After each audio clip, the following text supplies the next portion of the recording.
La sociedad civil fue importante, fue el foco más deslumbrante y que incluso la prensa internacional hablaba de cómo es que podían actuar de esa forma. Y bueno, obviamente se podrán preguntar qué es la sociedad civil. Básicamente la sociedad civil, según la RAE, es el conjunto de ciudadanos de una sociedad, considerados desde el punto de vista de sus relaciones y actividades privadas con independencias del ámbito estatal. O sea, es aquellos que no son el gobierno, aquellos que no trabajan para el Estado, todos ellos son la sociedad civil. O sea, nosotros ciudadanos somos la sociedad civil. ¿Cómo es que reaccionamos ante este evento tan desafortunado? ¿Cómo es que todos decidimos, quisimos ayudar y cómo es que pudimos ser una parte esencial para que no fuera tan largo esto? Como dijimos, muchos municipios no pueden acceder a ayuda estatal, a ayuda gubernamental, porque obviamente están tan alejados de la comunicación que es imposible. Pero muchos universitarios, muchos jóvenes decidieron ir y buscar y encontraron municipios sin ayuda gubernamental. Ellos mismos iban en sus camionetas, ellos hacían colectas entre sus amigos y las llevaban a este tipo de lugares afectados. Entonces fue una serie de situaciones que nosotros vivimos y la gran mayoría pues pudimos al menos hacer una cosa entre todo esto que se estaba haciendo. Entonces, pues es importante entender la sociedad civil, es importante en estos eventos y cómo es que su respuesta es mucho más ágil y rápida que el Estado. Sí, en el 2017 definitivamente se vio mucho movimiento de parte de las comunidades, de los vecinos, incluso pues la Cruz Roja Mexicana ya pedía que no ayudaran porque ya era demasiada gente ayudando.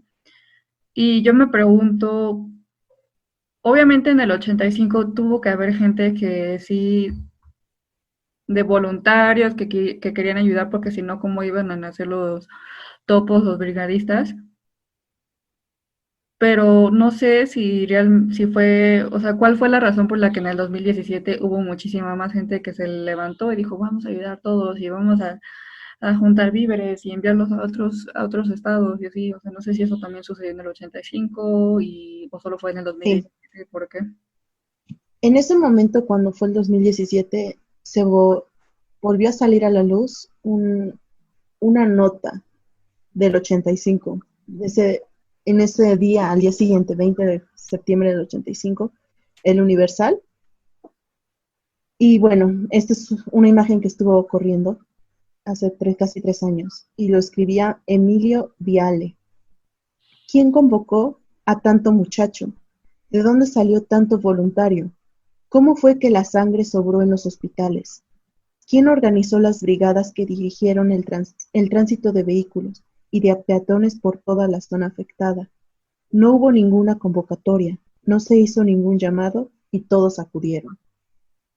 Esto es, como dije, un pensamiento que un periodista en ese momento en el Universal publica, obviamente en el periódico. Eh, la tradición o lo que podemos ver es que la sociedad civil mexicana es rápida para este tipo de situaciones. No es algo que es apenas de hace 3 años o de este siglo. Esto es común, o al menos lo que podemos percatar que fue la misma reacción en el 85. Entonces, es algo que vale la pena siempre tener en cuenta.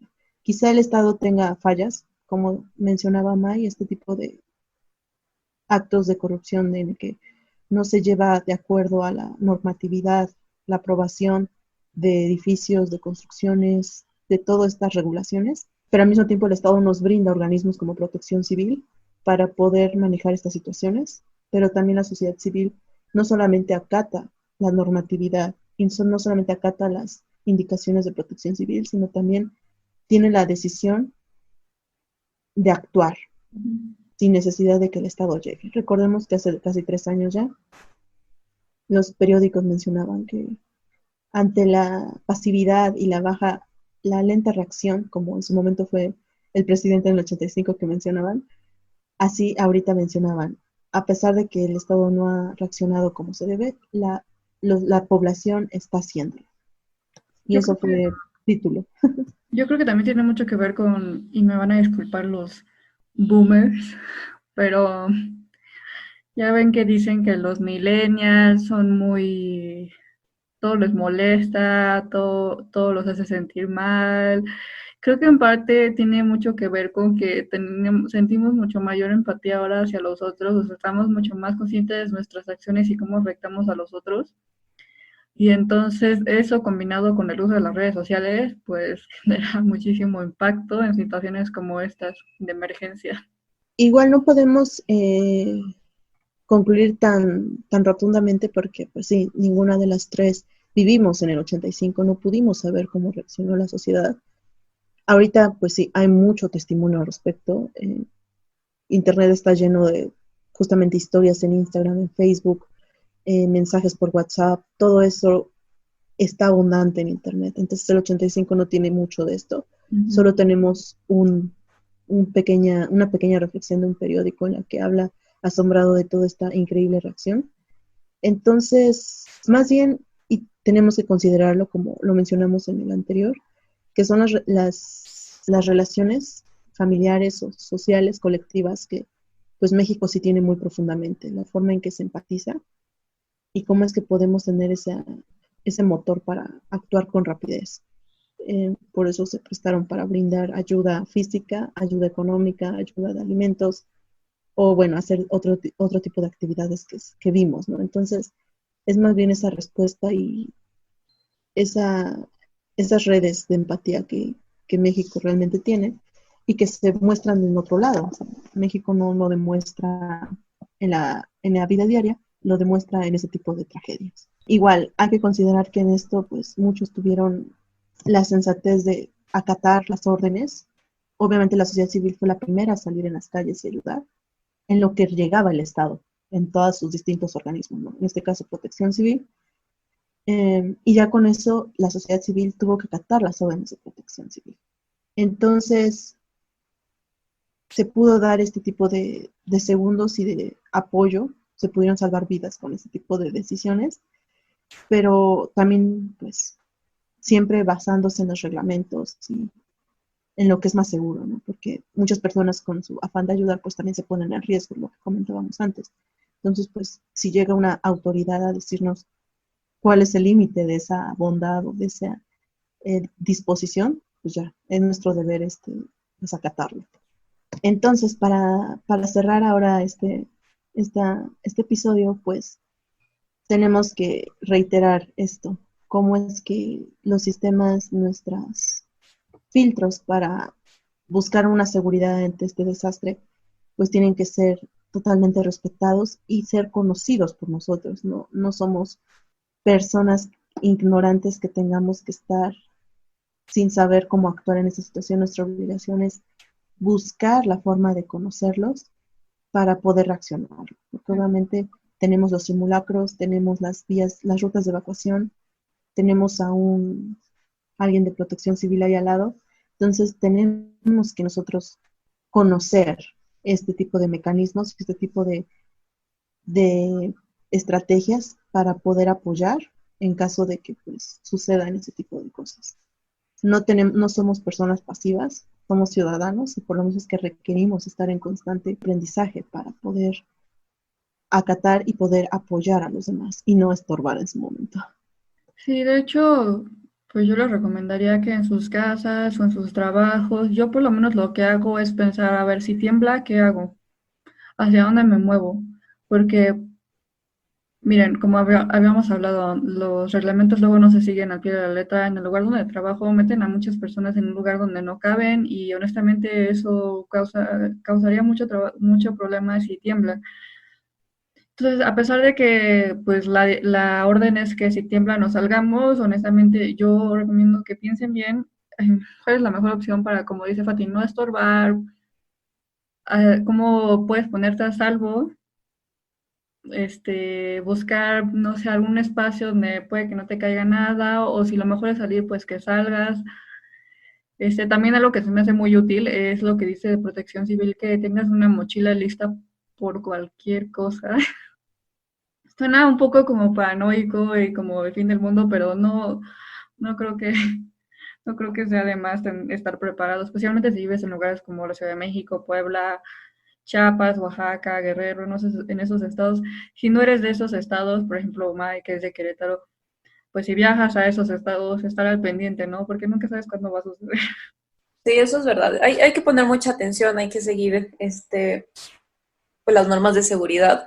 Y también hay que estar preparado porque nunca sabes cuándo te va a ocurrir. O sea, fue mi caso, ¿no? Me fui a Puebla, no sabía qué estaba pasando.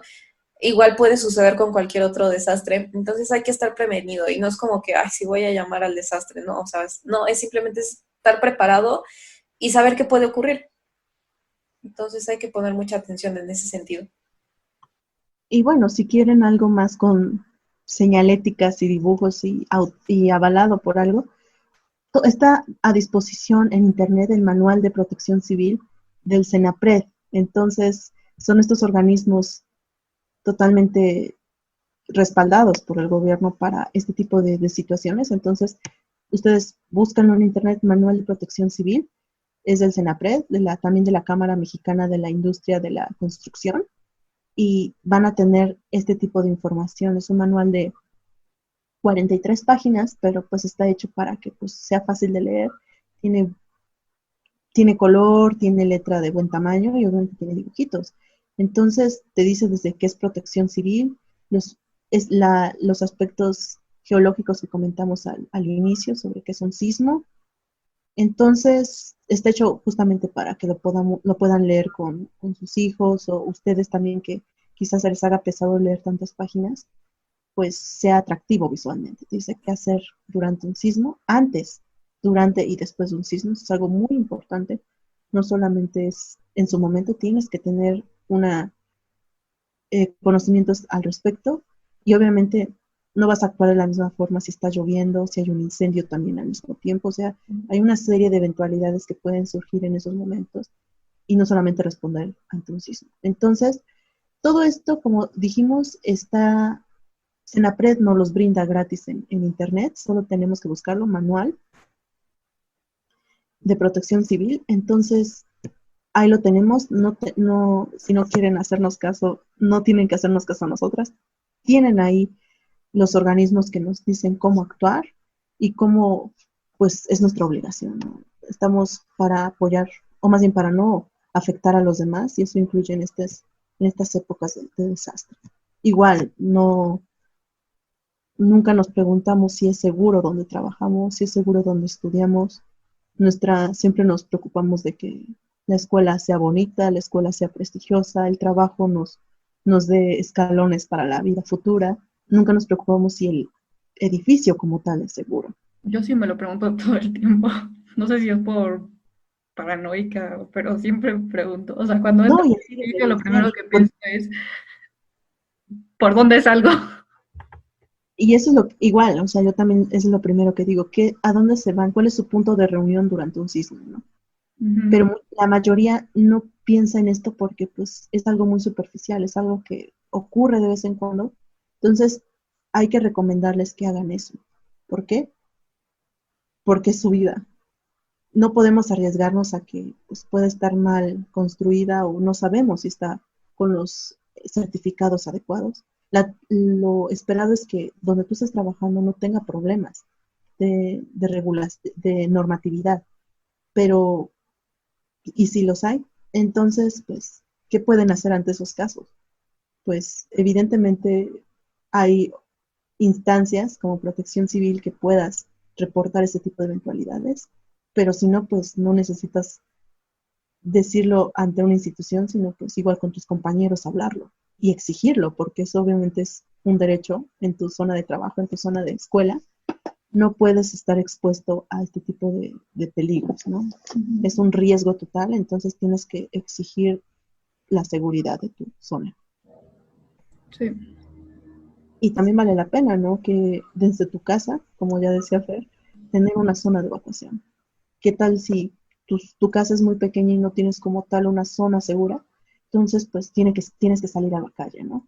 Entonces, pues en ese caso, con los vecinos, organizar una zona de evacuación, un simulacro, una ruta de evacuación en la que pues se tomen en cuenta todos los niños de la calle, de la colonia, de tus vecinos más cercanos, los ancianos, los más indefensos. Entonces, Otra tienes cosa, no olviden a sus perritos, por favor.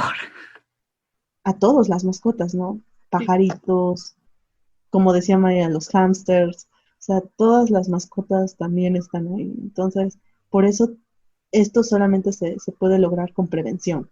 Y eso obviamente tienen que diseñar una ruta de evacuación en su casa, con su familia y de preferencia también con los vecinos.